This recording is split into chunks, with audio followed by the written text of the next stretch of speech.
Good morning students. మన last క్లాస్లో ఏం చెప్పుకున్నాం? ఎనర్జీ ట్రాన్స్ఫర్మేషన్ అంటే ఎనర్జీ అనేది ఏమేమి ఎనర్జీస్ ఉన్నాయి?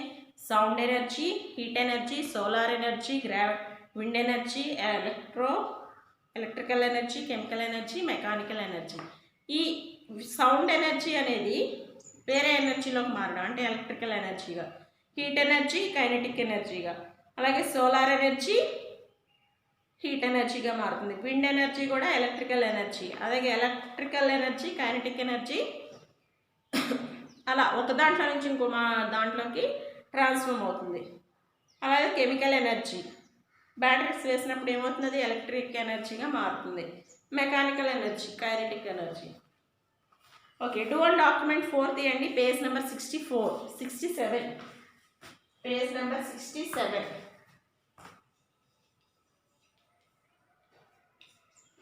డూ అండ్ డాక్యుమెంట్ ఎక్స్ప్లెయిన్ చేస్తాను, మీరు చేసుకోండి ఇంటి దగ్గర. Do and document 4. ఓకే, చూడండి. Make your own turbine. మీరే టర్బైన్ చేసుకోవచ్చండి. ఆల్రెడీ టర్బైన్ మనకి ఎక్కడుంది? ఇక్కడుంది చూడండి, ఇక్కడ ఉంది చూడండి టర్బైన్. పేజ్ నెంబర్ 63లో ఉంది టర్బైన్. ఓకే, అది మీరు ఓన్గా చేసుకోవచ్చండి. ఎలానో చూడండి. మెటీరియల్ రిక్వైర్డ్, ఏమేమి మెటీరియల్ కావాలి? A plastic lid of any round tin. Already number 1లో ఇచ్చాడు చూడండి, ప్లాస్టిక్ టిన్. ఇంకా ఏ కటర్, అలాగే a used ball pen refill and a long needle. Refill ఉంటుంది కదా బాల్ పెన్లో, అది నీడిల్ సూది కావాలట. వాట్ టు డూ, ఏం చేయాలి వీటితో? ఒక టిన్, కటర్ అంటే చాక్ కానీ ఏదైనా తీసుకోవచ్చు, అలాగే బాల్ పెన్లో రీఫిల్, నీడిల్ తీసుకోవాలి. నీడిల్ కూడా పెద్దది తీసుకోవాలి, చిన్నది తీసుకోకూడదు. చిన్నదైనా పర్లేదు అనుకుంటా, చిన్నదైనా పర్లేదు. చూడండి, what to do. Make 6 equal shapes lines on the rim of the plastic lid. మూత ఉంటుంది కదా, ఆ మూతని 6 పార్ట్స్గా చేసుకోండి. 6 పార్ట్స్గా అంటే ఇప్పుడు లిడ్ ఉందనుకోండి, ఈ పైన ఎడ్జ్ ఉంటుంది కదా, ఈ ఎడ్జ్లో ఇలా కట్ చేయండి.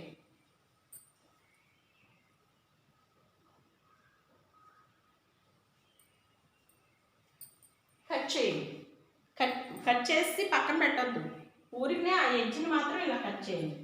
తర్వాత second, cut these lines at above 1 cm as shown figure 2. Figure 2లో కనిపించినట్టు 1 cm కట్ చేసుకోమన్నాడు. Press the cut portion to make the blades of the turbine as shown in the figure 3. Figure 3లో ఇలా turbine లాగా అంటే ఆ ముక్కల్ని ఇలా తీయమన్నాడు, సపరేట్గా వంచమన్నాడు. తర్వాత make a hole on the centre of the lid. ఆ మూతకి ఒక హోల్ చేయమన్నాడు. Lid centre of the lid and pass a used ball pen refill through it as shown in the figure 4. ఈ హోల్లో నుంచి ఏం పెట్టమన్నాడు? రీఫిల్ పెట్టమన్నాడు. Now put a long needle inside the refill. Long నీడిలే, పెద్ద నీడిలే తీసుకోమన్నాడు. Now put a long needle inside the refill లోపలికి నీడిల్ పెట్టమన్నాడు. తర్వాత hold the turbine under the running water. పట్టుకొని ఆ రన్నింగ్ వాటర్ దగ్గర పెట్టమన్నాడు. ట్యాప్ ఫిగర్ 5లో ఉంది చూడండి. ఆ రన్నింగ్ వాటర్లో పెట్టినప్పుడు and see it spins and shown in the figure 5. అలా ట్యాప్ కింద పెట్టినప్పుడు అది తిరుగుతుంది. చూడండి, which type of energy transformation has taken place in the above activity. ఈ యాక్టివిటీలో ఏ ఎనర్జీ ట్రాన్స్ఫర్మేషన్ అయ్యింది? అసలు ఏ ఎనర్జీ చెప్పుకున్నాం మనం ఇక్కడ? Turbine water energy. Water energy ఎలా కన్వర్ట్ అవుతుంది? ఎలక్ట్రిసిటీ అంటే వాటర్ ఎనర్జీ అలా ట్రాన్స్ఫర్మ్ అయ్యి ఎలక్ట్రికల్ ఎనర్జీగా చేంజ్ అవుతుంది. అంటే మీరు అక్కడ ఏం రాసుకోవాలి కింద? Water energy transfer to electrical energy. Okay, అది కింద రాసుకోండి. ఈ యాక్టివిటీ మీరు ఇంటి దగ్గర చేయండి. చాలా టైం ఉంది కదా మీకు, ఇంటి దగ్గర చేయండి. తర్వాత ఈరోజు టాపిక్ యూజింగ్ ఎనర్జీ వైజ్లీ. అంటే మనం ఎనర్జీని తక్కువగా యూజ్ చేయాలి. అదేంటి చూద్దాం. Page number 68. Do you see something wrong in the picture given below? Already అక్కడ ఒక పిక్చర్ ఇచ్చాడు చూడండి. ఆ పిక్చర్ని అబ్జర్వ్ చేయండి. అక్కడ ఏదో ఒక రాంగ్ ఉంది. ఆ పిక్చర్లో ఏదో రాంగ్ ఉంది, అబ్జర్వ్ చేయండి. There is no person in the room and the electric appliance like a television and light bulbs are left switched on. వాళ్ళు వెళ్ళిపోయే ముందు లైట్స్ ఏమీ ఆఫ్ చేయకుండా వెళ్ళారు. To make sure we have plenty of energy in the future. మనకి ఫ్యూచర్లో చాలా energy అనేది కావాలి.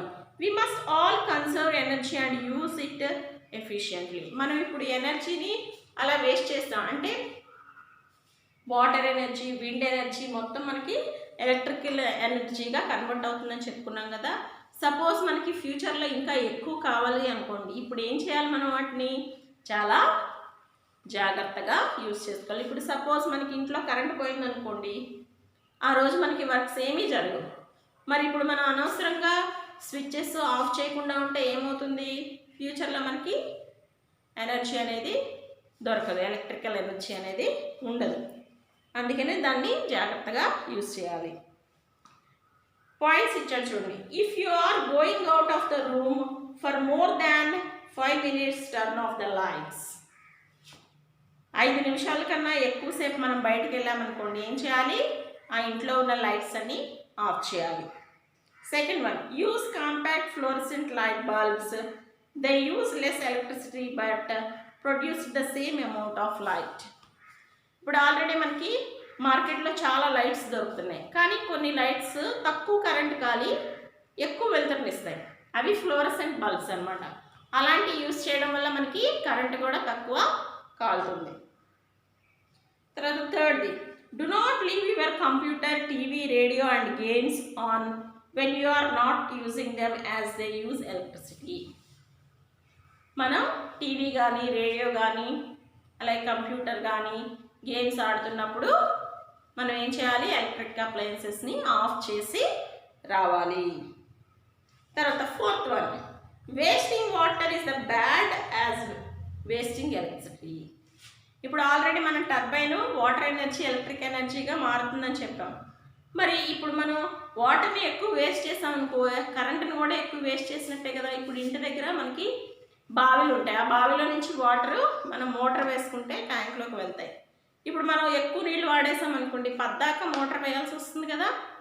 మన ఇంటి దగ్గరే ఎగ్జాంపుల్ తెలిసిపోతుంది. అదే మనం ఎక్కువ వాటర్ యూజ్ చేసామనుకోండి, కరెంట్ కూడా ఎక్కువ కాలుతుంది. Why? Because electricity is used to clean and pump water to our house. Fifth one, do not keep the refrigerator door open for a very long time. మనం fridge డోర్ని ఎక్కువసేపు తీసి ఉంచకూడదు. అవసరమైనది తీసుకొని వెంటనే వేసేయాలి, లేకపోతే ఎక్కువ కరెంటు కాలుతుంది. Sixth one, by things that can be used over and over instead of buying disposable items. మనకి ఇప్పుడు కొన్ని అవసరం లేకపోయినా చాలా ఐటమ్స్ కొనేస్తూ ఉంటాము. మార్కెట్కి వెళ్ళినా, లేకపోతే ఏదైనా షాప్కి వెళ్ళినా మనకి అనవసరమైన వస్తువులు చాలా కొనుక్కొస్తాం. అలాంటి వాటిని అన్నిటిని ఏం చేయాలి? But by things that can be used over and over instead of buying disposable items. ఎలా అంటే ఇప్పుడు మనం ఇంట్లో కొందరు ఫంక్షన్స్లో యూజ్ చేసే ప్లేట్స్, గ్లాసు యూజ్ చేస్తారు. ఫంక్షన్లో గ్లాసులు పెడతారు కదా, ఫైబర్ ప్లాస్టిక్వి. అవి ఏం చేస్తారు? ఎప్పటికప్పుడు పడేస్తూ ఉంటారు. అలా కాకుండా వాటి ప్లేస్లో మనం ఏం చేయాలి?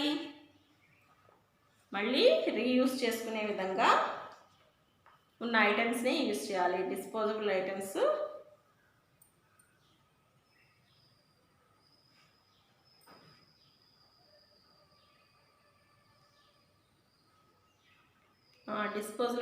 ఎక్కువ కొనకూడదు. This way you will save energy used to make them and you will also produce less waste ఎక్కువ చేస్తాం. ఎందుకంటే ఇప్పుడు ఆ పేపర్ ప్లేట్స్ వాటిని తయారు చేయడానికి కరెంటుని యూజ్ చేసుకొని వర్కర్స్ని యూజ్ చేసుకొని వాళ్ళు చేస్తూ ఉంటారు. అదే వాటిని మనం ఎప్పుడు పడేస్తూ ఉంటాం. కానీ మనం ఇంట్లో స్టీల్ ప్లేట్స్ అవి ఉంటాయి, అవి ఏం చేస్తాం, మనం వాడుకొని మళ్ళీ కడుక్కొని ఇంట్లో పెట్టుకుంటాం. కానీ ఈ డిస్పోజల్స్ని బయట పడేస్తాం. అంటే అప్పుడు కూడా ఆ డిస్పోజల్స్ని చేయడానికి చాలా కరెంటుని యూజ్ చేస్తారు కాబట్టి వాటిని మనం అవాయిడ్ చేయాలి. ఓకే, ఇవి కరెంటుని జాగ్రత్తగా యూజ్ చేయాలి. ఎందుకంటే ఇప్పుడు మనం కరెంటుని సేవ్ చేసాం అనుకోండి, వాటర్ని సేవ్ చేసినట్టే. వాటర్ని సేవ్ చేసాం అనుకో, ఫ్యూచర్ జనరేషన్స్కి ఎనర్జీ అనేది దొరుకుతుంది. లేకపోతే ఎనర్జీ అనేది అంటే electrical energy, water energy, wind energy ఇలాంటివి తక్కువగా దొరుకుతాయి. కాబట్టి వాటిని మనం జాగ్రత్తగా యూజ్ చేయాలి. అలాగే బయటికి వెళ్ళేటప్పుడు మనం అన్నీ ఆఫ్ చేసి వెళ్ళాలి. ఫ్రిడ్జ్ డోర్లు ఓపెన్ చేసి వెళ్ళకూడదు. వాటర్ని ఎక్కువ యూజ్ చేయకూడదు. ప్రాక్టీస్ జోన్ 4 చూడండి. Practice zone 4. A bulb giving out light. Bulb ఏ ఎనర్జీ? బల్బు గివింగ్ అవుట్ లైట్ని ఇస్తుంది. ఆ బల్బు ఎలా వెలుగుతుంది? ఎలక్ట్రికల్ ఎనర్జీ కదా. Electrical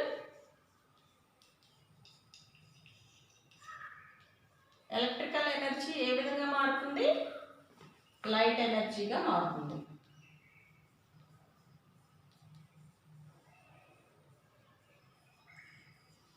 next, a song being played in the music system. Music సిస్టంలో సాంగ్ వస్తుంది అంటే కరెంట్ ఉంటేనే వస్తుంది కదా, అంటే అది ఎలక్ట్రికల్ ఎనర్జీ. ఆ మ్యూజిక్ వస్తుంది అని మనకు ఎలా తెలుస్తుంది? అది ఏ ఎనర్జీగా ఉంటుంది? Sound energy.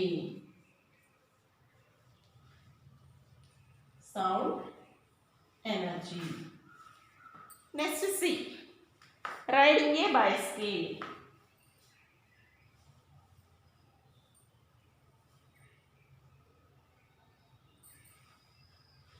Riding a bicycle, potential energy.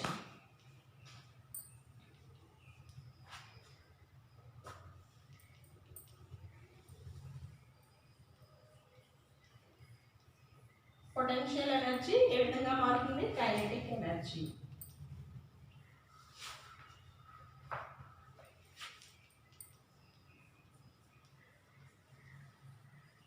తర్వాత D, a boy catching a ball. అదే energy? Kinetic energy. Kinetic energy ఏ ఎనర్జీగా మారుతుంది? క్యాచ్ అంటే పట్టుకున్నాడు, పట్టుకుంటే అదేంటిది? Potential energy. ఇప్పుడు సైకిల్ రైడ్ చేసేటప్పుడు దాన్ని పట్టుకున్నాడు, థింగ్ని పట్టుకున్నప్పుడు అది కైనెటిక్ ఎనర్జీగా మారింది. ఇప్పుడు బాల్ని క్యాచ్ చేస్తున్నాడు, అది potential energy.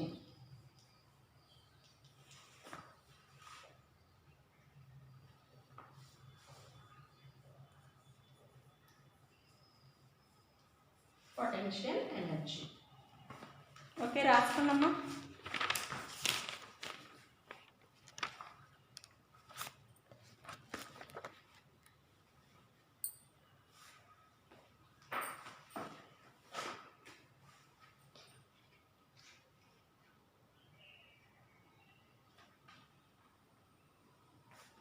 Okay, work book తీయండి. ఈరోజు వర్క్ చదువుదాం.